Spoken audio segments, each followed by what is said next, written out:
What's up, everybody? Welcome back to Fantasy Football 201.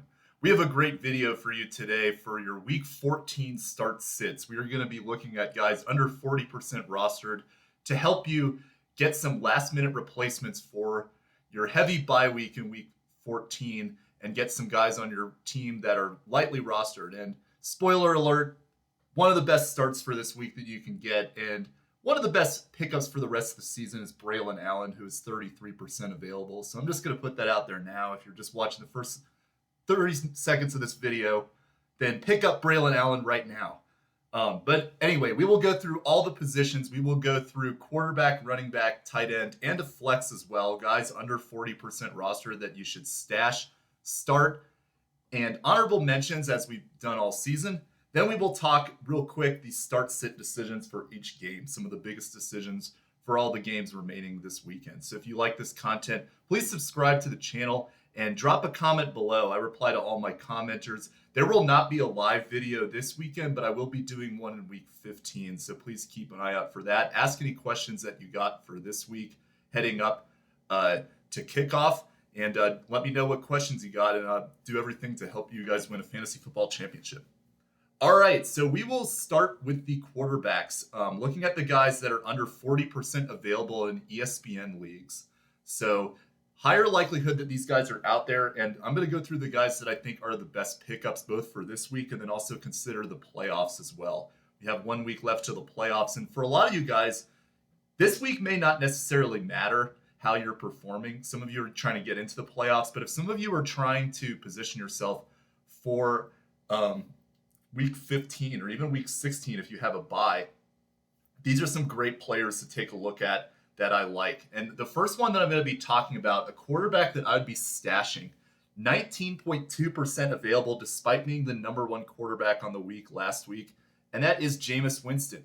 Jameis Winston, 32.9 points on Monday night against the Denver Broncos, which is a pretty good defense, but you know he's a gunslinger, and he's going to be very effective at getting the ball down the field. Now, you see both sides of it, as you saw in that game. You see his pick sixes, which are a problem for him throughout his career. But I really like Jameis Winston as somebody that you could stash through the playoffs because he has some pretty nice matchups looking into the playoffs. This week, I don't really like him as a start despite the top performance last week because he's playing Pittsburgh, which is the number one defense against quarterbacks. But in Week 15 to 17, he's got Kansas City, Cincinnati. So that Week 16 matchup against Cincinnati is that's like your fantasy football semifinals. So that's an excellent matchup. And if you're one of these teams that you've already secured a first round bye, you've been kind of playing the streaming quarterback game, or you have somebody that's injured, consider picking up Jameis Winston now because he could really be an excellent play for you if you've got a first round bye and you're going into that first game of the playoffs where you're trying to get into the championship game. Jameis Winston in Week 16 against Cincinnati is about as good as it gets. And then he gets Miami in Week 17, which is not by any means a stout defense, as we saw them kind of get lit up on Thursday night when we last saw them. So Jameis Winston at 19.2% available is my stash for this week. I don't love him as a start because of the matchup, but he is somebody that should be rostered far more than he is. And my start for this week, I've been talking about this player for a long time leading up to the stretch of games that he has coming up. He has the number one strength of schedule remaining in the fantasy football playoffs and this final regular season game. It is Will Levis. Will Levis is 26.1% available, so about 1/4 of leagues he's rostered, so out there in about 3/4 of leagues. As I said, he gets Jacksonville this weekend, and then the next couple weeks in the playoffs, he gets Cincinnati Week 15. So everything I just said about Jameis Winston and Cincinnati applies to Will Levis in this Week 15 matchup. So if you're really in a pinch, you're trying to fight your way into the playoffs, you've got a quarterback that doesn't have a great matchup in Week 15 that you've been relying upon all season, you can start Will Levis this week, and then you can play him again in Week 15. So this is an excellent stretch here for Will Levis. And then it still is great beyond that. In Week 16, he gets Indianapolis. Week 17, he gets Jacksonville. So if you're looking to pivot to a quarterback that you need based on the matchups that you have, if you got a tough matchup coming up for some of these guys, consider Will Levis. Now, I'm not saying to start Will Levis over like a Lamar Jackson or something like that, but if you own Jackson and you have him on his bye week this week, Will Levis is one of the best streaming options that you could pick up, and he's still out there in the majority of leagues despite this great stream of matchups. It's obviously risky, but the other thing too is that his numbers have really backed up his performances the last few weeks as well. He's thrown for over 210 yards the last 3 games.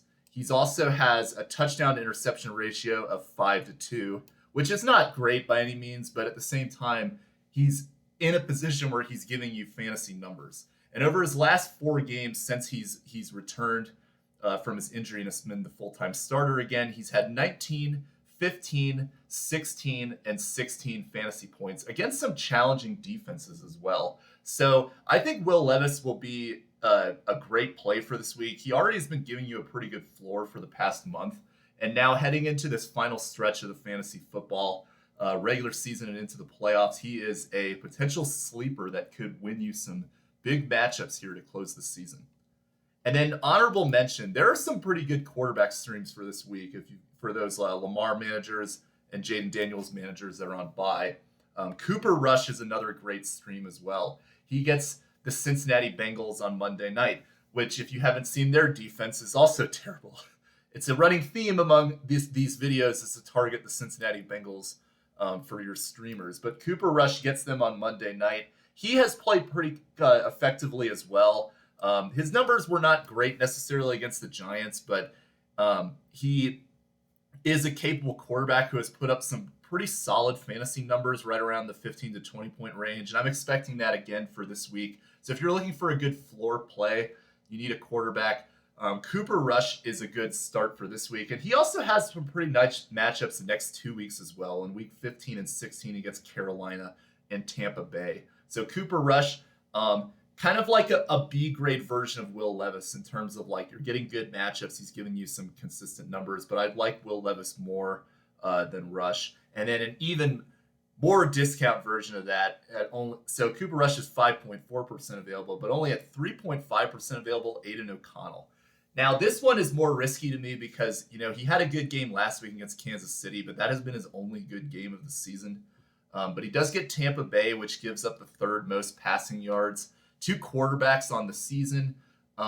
So if you're really desperate, I think Aidan O'Connell could be an okay pivot in those 2 quarterback leagues to play for this week. And he has an okay stretch as well. But for me, it's the sample size. I haven't seen enough of O'Connell to really be confident in playing him consistently. All right, we will go to the running backs under 40% rostered, and I'll talk the big name in just a minute, but I want to talk a few stashes. We're going to kind of cheat and talk 3 different stashes. So first of all, I'm going to go in roster percentage order. The most available is Tajee Spears. He's 44%, so technically outside of his 40%. But I highlight him because he has the number 4 remaining strength of schedule rest of season. He is the backup right now to Tony Pollard, but Pollard has not exactly been consistent as of late. I do think that Pollard will be a fine start for this week, but I think that a possible trend that we'll see is maybe as we get late into the season, we start seeing more Tajee Spears involvement. They try to see what they have with him because his future on this team is kind of up in the air. They probably want to evaluate some of their young guys. I could see Tajee Spears getting some more run here in December and into early January. So you're looking for guys that are lightly rostered. He's a good pickup with a good strength of schedule, kind of as I mentioned earlier with Levis. The next one that I want to mention at 13.2% available is Kamani Vidal. I've talked about Vidal earlier this season, and he didn't really break into the role that I was kind of hoping he would. But now with J.K. Dobbins being injured, Gus Edwards has not looked very good so far. And Vidal is a change of pace back who gives them a little bit more in terms of passing potential and a little more speed. So it's possible because Edwards is more of that early down back, first and second down, and they get a tough matchup this week against Kansas City. So we could see some more involvement of Kamani Vidal, especially with some of the injuries on this team, like McCormick currently, and Quentin Johnson, who's just fundamentally injured in terms of inability to catch the ball consistently. But Vidal is a name to monitor as somebody that could step into a void that needs to be filled. We already know Dobbins will be out. If Gus Edwards continues to not really step up to the plate, they could see what they have in the rookie. And then another name that's even deeper, 5.2% available, Sincere McCormick. So much like Spears, this team is eliminated. There's a good chance they see what they have in their young guys. Currently, the other running backs on the team that they really have are not, they don't really have any kind of long-term future with those guys. They've got Madison, Abdullah, and Zamir White, who have all kind of had flashes in the pan, but they're kind of on the tail end of their prime or not really, stepping up to the opportunity. So they could see what they have in McCormick. McCormick was pretty effective last week. I believe he had 64 rushing yards on double-digit carries. So this is something that I really like to see from these running backs is that are, these young running backs are coming in is one, there's a clear void that needs to be filled. And two, they are effective with the limited touches that they have.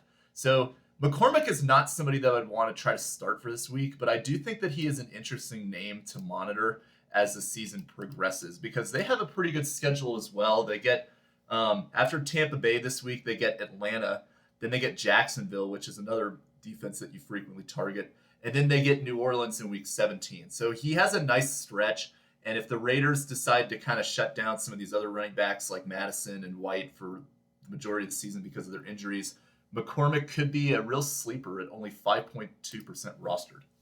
But the name to pick up who is still, I was amazed. Like, I checked this morning, this guy is only 33% rostered, and it's Braelon Allen of the Jets. I have talked about this all season that you want to make sure that Braelon Allen is rostered because if anything happens to Breece Hall, this guy is going to get plugged in right away. And even in my last few videos, I've said, okay, pick up Braelon Allen because Breece Hall's got a knee injury and this team is 3-9. So they're not going to be playing Braelon Allen most likely if he's going to be injured because they're trying to preserve one of their few assets on this team that they have for next season.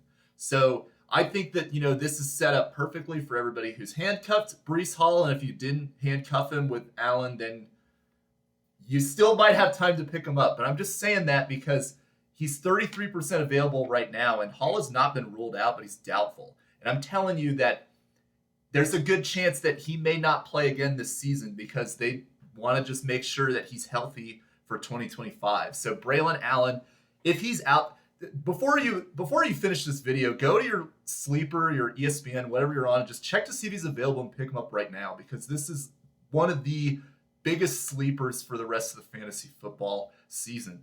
Not only is he a talented running back on his own who's already kind of eaten into Breece Hall's workload, but they have the number one strength of schedule remaining at the running back position. They have Miami this week, then they have Jacksonville in week 15. So again, another one of those matchups in that first round of the fantasy playoffs that you want to target. Then they get the Los Angeles Rams.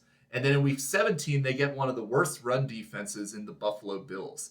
So all that said, Braelon Allen has and they get Miami again in week 18, which is for those teams that are in the week 18 championships. This is one of the best matchups that you can have. It's the number one running back schedule remaining. Braelon Allen is out there. And the other thing too is that like after him is I believe his name is Ike Davis or Isaiah Davis. So Braelon Allen is going to get the majority of the workload moving forward. They're not going to have Breece Hall there, and it's a pretty clear drop-off after Allen. So this is one of the best pickups that you can have. If you need a running back that you can fill and plug in right away, he is a must-start for me. He's a top 15 running back on the week. I would be starting Braelon Allen and putting him in my lineup if he is available. And that moves to the honorable mentions. I just want to mention like all handcuffs in general, because what this past week showed you, and I've been saying this the whole season, so those of you that have been watching all season, it shouldn't come as a surprise, but you want to handcuff your best players. We saw what happened with the 49ers. McCaffrey goes down and then Jordan Mason. Now that was kind of a fluke situation in that like there's not many times that you're going to have both the RB1 and the RB2 go down. If you didn't roster all three of the running backs, I don't really fault you for that because that's kind of a little bit excessive. But at the same time, let's say that Jordan Mason had played another week and then he got hurt. You wanted to make sure in that case that you had Garendo because Mason already has that top 15 upside. So all that being said, make sure that if you have an elite running back, it's more important for you to have the handcuff than some of these fringe guys that I'm going to be talking about that you can stream from time to time but are not particularly reliable, like the Valdez-Scantlings, the Westbrook-Akines, the guys like that. So if you have Saquon Barkley, get Kenneth Gainwell. If you have some of the other big names out there, like an Alvin Kamara, make sure you have Kendre Miller, Jamal Williams. Probably Kendre Miller is the better name to roster of those two. If you have James Conner, make sure you have Trey Benson. Make sure you have Justice Hill if you have Derrick Henry. Make sure you have Cam Akers if you have Aaron Jones, Khalil Herbert if you have Chase Brown, etc., etc. All those elite running backs like Kyron Williams, Blake Corum. You want to make sure you have the backup because that's one of the best ways to fill your void if they were to get hurt. It's better to do that than to grab some of these guys like Tajee Spears who, they may get 8 touches a game as opposed to a running back that's stepping up on a good team that has the opportunity for the full workload. So make sure you handcuff them. This is the exact time of year to be doing that. So I'm telling you now, this is probably your last opportunity before, it could really screw you. All right, and then wide receivers. So wide receivers under 40%. First, I will start with Adam Thielen as my stash for this week. I really like what Thielen has done of late. 10 targets last week. He had 23 points and was a top 10 wide receiver on the week. So congrats to Adam Thielen for staying relevant at I believe he's 33 years old. But I'm a little concerned about him for this week against Philadelphia. And that's because I'm pretty sure that he is going to be drawing Quinion Mitchell of the Philadelphia Eagles, who is quickly becoming one of the better shutdown corners in this league. So Adam Thielen, I think he's a good stash rest of the season because I believe that he is stepping up into a void to be the number one wide receiver on this team. Was thinking it would be Xavier Legette, but Thielen has kind of been a little more dependable, and he actually has pretty good rapport with Bryce Young in their short time together dating back to last season. They have nice matchups coming up later on against Dallas and then Tampa Bay again. Dallas in week 15, Tampa Bay in week 17. But for this particular week against Philadelphia, I'd be trying to sit Adam Thielen. A player that I would be starting, though, at under 40% available, this player is 21.1% rostered, is Elijah Moore. Elijah Moore gets Pittsburgh this week, which is a tough matchup, but we saw Denver was a tough matchup, and he was excellent in this game for the Cleveland Browns. Cedric Tillman is going to be out again, so that means there's plenty of targets to be had for Moore. Since Jameis Winston has taken over at quarterback, Elijah Moore's season is completely flipped around. So we go back to Deshaun Watson was injured week 7 against Cincinnati. And then in week 8 on, which includes a bye, he has had 12, 9, 8, 5, and 14 targets. That 5 target game was the one in the snow, so you can kind of throw that one away. And then in terms of his fantasy points, he's had 10, 16, 5.8, 18.6, 5, and 19.2. So that is 4 out of 6 performances over 10 PPR points and 3 over 16. So that sounds like an excellent streamer for me. And I think he has tons of upside. 14 targets last week, 8 for 11, with Tillman being out, and Tillman's going to be out again. So this works out perfectly for me. I think that Elijah Moore is a great start for this week, and he's only 21% rostered. And then a deep honorable mention name is Parker Washington against the Tennessee Titans, which is not a great pass defense. He had 12 targets last week as well. He had 6 for 103 and 1 on 12 targets. He's not been the model of consistency, so I don't really like starting him over somebody like Moore, for example, on some of these names I'll mention in the flex that you could stream. But I think he is a great option to pivot to because Jacksonville is kind of in a situation where they need a number 2 wide receiver. Brian Thomas Jr., number 1. Parker Washington looks like he could be the number 2. It's probably either him or Evan Ingram as a secondary pass catcher. But I think this is a great pivot option to consider. I'm just a little more concerned about Mac Jones as the quarterback in this situation versus Lawrence. But on the flip side, with Jones, he had 12 targets, so maybe they've got some good rapport together. Tight end. So this is a constant theme with these Titans, but Chig Okongwo is a good stash at under 40% roster. He's only 5.6%. He's a tight end that I generally avoid because he's a little more volume.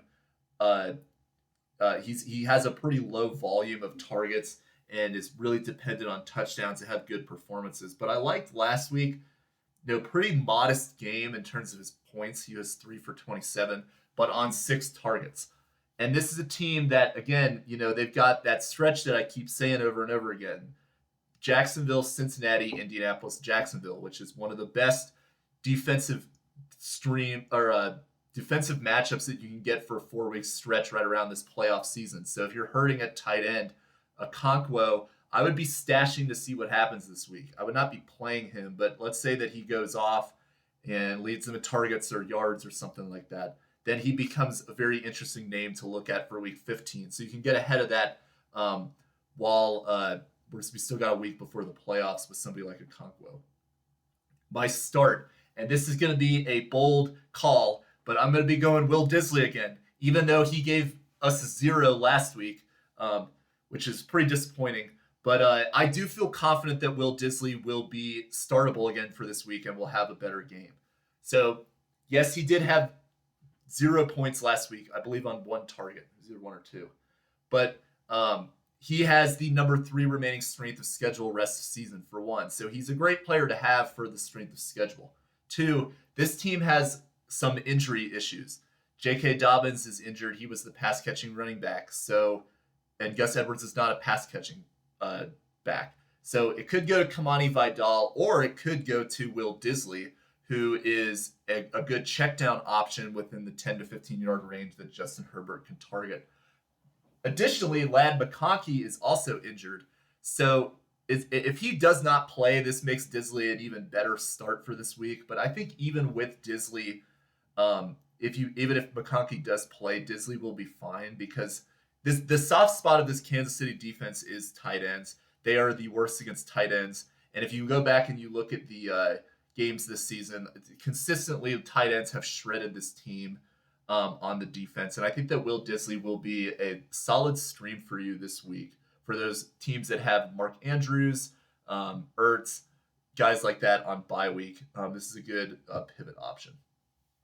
And then an honorable mention. I don't really like this name as much, this player as much in terms of his fantasy upside. Juwan Johnson. The argument to be made is the volume of targets because this team has had lots of injuries and now Taysom Hill is injured and they need a tight end to step up. So there is argument to be made that Juwan Johnson could do that. But my thing with this is that they already have Foster Moreau involved as well. It's not exactly like you're getting a one tight end like when Cade Otton was effective as a stream for a while. He was really the only tight end option. Here you've got Juwan Johnson, you've got Foster Moreau. And then you got the slew of other wide receivers. I think that this team, it's pretty much going to go primarily through Kamara at this point. One of the best running backs that you could have at this point to end the season. But Juwan Johnson, to me, is an interesting name to monitor despite the fact that he's not somebody I'd want to play for this week, but I would be keeping an eye on him to see what happens. And then flex consideration. So, again, talking about New Orleans, I'm going to bring up Marquez Valdez-Scantling. The formula is there for him to be successful. And, he's been good because of the touchdowns, but I'm very concerned about the volume that he's getting. And this has been just a running theme for this guy's career. Since coming over to the New Orleans Saints, he has had 4 touchdowns in the last 3 games. He had, but the number of targets that he's had during that time is 10. So he has 4 touchdowns on 10 targets. Like, that is not something I want to be chasing. The Westbrook-Akines of the world, it's the same thing. And you've been running high on the touchdowns, but eventually there's going to be a regression that comes, and I would not want to be in a situation where it kills me. But at the same time, I'm still stashing him to see how this continues to develop because they don't have really any other pass catching options on this team. And they do have some nice matchups as well. They get the Giants this week, but then they get Washington week 15 and then Vegas in week 17, which is another poor defense. So MVS is a very interesting name to monitor, but I'm not putting him out there as a starter yet. If he continues to perform like he is, then it's a different conversation, but we'll see what happens this week. And then another excellent name to pick up for this week, and if George Pickens is not playing, then I would be starting this player. He's only 1.7% rostered. Calvin Austin. They get the Cleveland Browns this week. I think Calvin Austin against Cleveland, which is a defense that struggles against the pass, if there is no Pickens, I think that Austin will be in top 25 receiver consideration for this week. And hamstring injuries are not always easy to come back from. So Pickens could be looking at multiple weeks potentially, considering this injury happened, I believe, on Friday. So keep in mind that Calvin Austin is out there in about 98% of leagues. And if you could pick him up and George Pickens is not playing for this week, I think he is somebody that you can plug into your flex and will give you respectable numbers, especially in PPR formats. And again, their schedule is awesome the rest of the way. They get Philadelphia in week 15. That's tough. But then, weeks 16 to 18 for those, especially for those week 18 leagues. Baltimore, Kansas City, and Cincinnati. Baltimore, not a great pass defense. Kansas City kind of been struggling as of late. And then Cincinnati, the best defense that you want to target, aka just look at the Pittsburgh Steelers last week. So Calvin Austin, keep an eye on this player. I'd be stashing him right now, but if George Pickens does not play, I would be putting him in my lineup for this week. And then honorable mention is Brandin Cooks, coming back from injury. He's been out for quite a while. He's 13.2% rostered. CeeDee Lamb is questionable, and this is a tough situation for the Lamb owners that he's playing Monday night, and you need to plan on a pivot option because much like some of these other teams I talked about, Dallas may be, just trying to make sure that he's good to go for 2025. And if he's out, Brandin Cooks to me is somebody that you could plug in against the Cincinnati Bengals, and you would be happy with his results. So if you own Lamb, make sure that you pick up Brandin Cooks. And if Lamb does not go, then you can plug Brandin Cooks into that flex or wide receiver position that you need to close out the week. All right, so we will close things out in this video with talking a start and a sit from each of the remaining games. And I'm not going to be going through all the players, but if you do have any specific questions, please comment below. I reply to all my commenters, and please take advantage of that with this small channel. So we will start with the Jets and the Miami Dolphins. Tyreek Hill to me is a start. He's had a down year, but he has been playing a little bit better as of late. So, you may be concerned about, they get the Jets defense and Sauce Gardner. Would I start Tyreek Hill? And to me, yes, you do. I'm not worried about this matchup for Tyreek Hill. And to me, he's just too explosive. His volume count is going back up. I would not be surprised if he has a breakout game for this week. Speaking of not being concerned about this Jets defense, I would not be playing them for this week. They had a nice game last week off a pick six from Geno Smith, which is another player that frequently does that. But if you take that interception away, they kind of were not a very good defense for this week. And Miami is still a good offense relatively for defenses to face, but that's because the majority of the season Tua was injured. So you have to kind of put some of that stuff in hindsight at this point. I just think there's better defenses to have than the Jets, and I would not be trying to start them this week against the Dolphins. Atlanta and Minnesota. I'd be starting TJ Hawkinson. He's had some up and down performances, and this is not a great matchup necessarily against the Falcons, but I think Hawkinson has such an elite upside, and to me, I would not be trying to put somebody like that on my bench, considering the volatility of the tight end position. I'd be starting TJ Hawkinson. I would be sitting Darnell Mooney despite some of the good matchups because the Atlanta offense is really struggling right now. Mooney has also been dealing with injuries. I think that I would try to go somewhere else in terms of other receiving options. And Darnell Mooney, to me, is somebody that I'd be sitting despite a pretty good matchup against Minnesota. New Orleans and the Giants, I'd be starting Malik Neighbors. Much like I said with Hawkinson, there's just such an upside with Malik Neighbors. And I know he's dealing with injury right now, so we got to check first if he's going to play. But if he is going to play, he's still the number one wide receiver. And I do trust that Drew Lock will be able to get him involved enough to be an effective play for this week. And then my sit for this week, so I would be sitting Derek Carr first of all, because, this is another situation where he's got a good matchup, but I think there's just better quarterback options that you can pivot to, like some of the ones that I mentioned today, earlier in the video. And then I'm a little cautious about Tyrone Tracy because he's fumbled recently and his carries have gone down. I hope that he could get more involved in this game, but my fear is that we might see a little bit more of a timeshare with him and Singletary that may dilute some of his numbers. Philadelphia and Carolina, I'd be starting Devontae Smith. He's been out for quite a bit, but I think this is a good get-right game for him against the Carolina Panthers. And then I would be trying to sit Chuba Hubbard. I would not be... This is one that it depends on who you have, but I'd be looking for pivot options from Chuba Hubbard because the Eagles' defense is very tough, for one. Two, Hubbard is starting to lose some of his touches to Jonathan Brooks.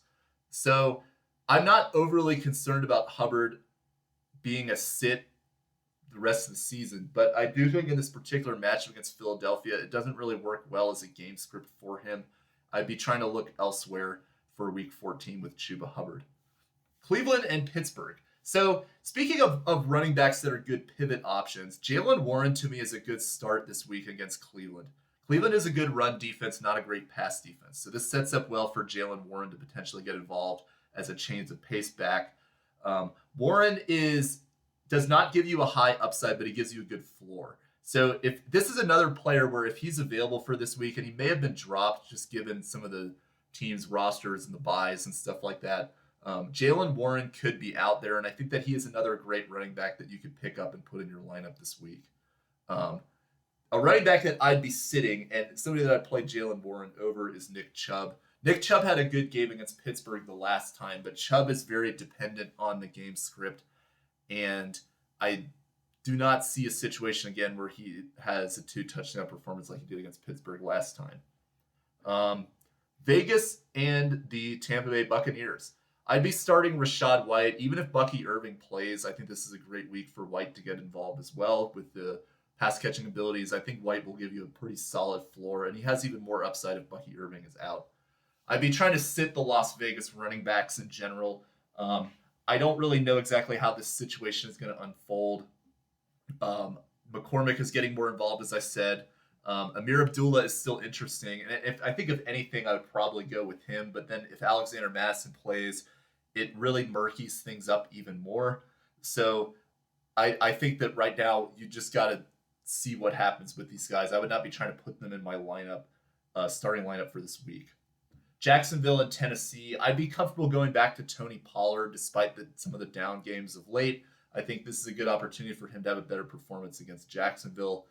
And on the other side of the running back field, I would be sitting Travis Etienne.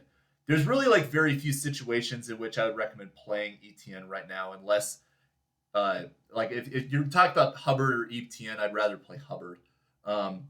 I think Etienne to me is somebody that you have to leave on your bench until he gives you something that shows you that you can be comfortable putting him back in your lineup again. Just a really disappointing player the entire fantasy season. More running back start sits. We will go to the Seattle and Arizona game. James Conner is a start for me. He's kind of had some down games as of late, but I do think that this is a good opportunity for him to get back to positive production against Seattle this week. But on the opposite side, I'd be trying to sit Kenneth Walker because much like some of these other guys I've talked about, they've not been playing very well as of late, and Arizona's defense has been playing better. So I think there's a real chance with Walker, especially given the fact that he's dealing with injuries. I'd be trying to find somebody else to put in there other than Kenneth Walker. I would not go as far as Travis Etienne, but there are some pretty good running backs, as I've mentioned earlier, that I would recommend over Kenneth Walker. Chicago and San Francisco, you got to keep rolling with Keenan Allen at this time. He's still a start for me this week. 2 straight weeks of 23 plus points in full PPR formats. He is a must start heading into this week against San Francisco. And then Deebo Samuel to me is a sit for this week. Much like Travis Etienne, he's now moved into the category of, you can't really put him back in until he shows you something that makes you think that you can play him again. And he's arguably droppable. It's just, again, another player that has really disappointed based on his ADP. Buffalo and Los Angeles. So Cooper Kupp had a down game this past week, but I think he will be totally fine. I'm not worried about him being impact fantasy player for this week. I like him as a top 20 wide receiver with upside to get into the top 10, as he typically does every single week. On Buffalo's side, so I'm a little concerned with all the receivers in Buffalo because it's really starting to turn into something very much like Kansas City, where it's just the ball is distributed around so much that you really can't rely on any one player. But the one guy that I want to highlight specifically is Dalton Kincaid. He's coming back from injury, and I just think there are better tight end options that you can have that you could put in there right now. As crazy as it sounds, I would still go Will Disley over Dalton Kincaid for this week. I'm really concerned about Kincaid's ability to get involved coming off this injury, and I would not be trying to risk that in this particular matchup. 2 more games left. We've got the Chargers and the Kansas City Chiefs. This is another player that could get into my under 40% roster discussion, and it's Joshua Palmer. He's not given you the numbers this season, but if Vlad McConkey does not play, I think there's a good chance that Palmer is a decent play for this week in the Sunday night game. He's somebody that, he got 8 targets in the most recent game in the game against Baltimore 2 weeks ago. He had 8 targets. Quentin Johnson has been struggling. If McConkey is hurt, Palmer could get some more involvement in this game, and he could be a pivot option to go to if you have some injury decisions that you need to make, such as CeeDee Lamb, etc., heading into Sunday night. And I'd be trying to sit the Kansas City running backs, Isaiah Pacheco and Kareem Hunt. Pacheco looked okay when he came back, but I just don't feel confident that they're going to give him the full workload right now. Maybe they could, but I think there's a big risk that you could take, and there's just better running backs that you could have, like Braelon Allen and Isaac Guerrero, the 2 waiver wire darlings for this week, are both better plays than these Kansas City running backs, in my opinion.